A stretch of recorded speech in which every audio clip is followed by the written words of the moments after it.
Ooh, you're quite the bully when you want to be, aren't you, Parker? Problem is, Eddie Brock isn't the same guy he once was. Why don't we introduce you to our better half? We call ourselves Venom.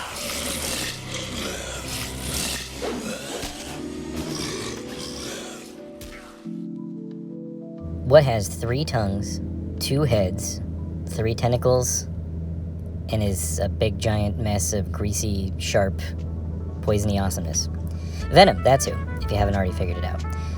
This figure is one I think the community has been waiting for, including myself, since the beginning of Hot Toys. It's kind of one of those dream figures, a comic-accurate Venom.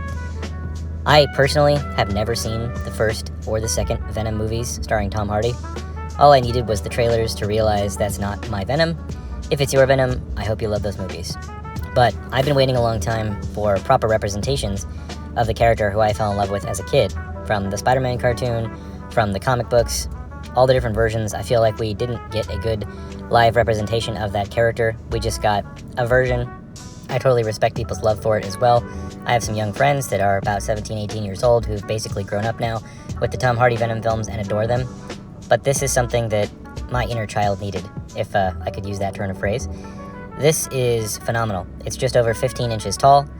It comes with, as I said at the beginning, 2 heads, 3 tongues, multiple tentacles for the back, and a pretty wild-looking, detailed diorama base.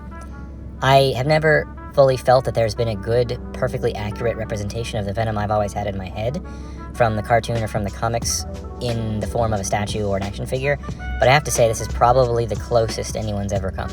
Even in 1/12 scale, I never found that there was one I was totally satisfied with. What do you think? Are you satisfied with this Venom? Do you think it needs work? Or are you even interested?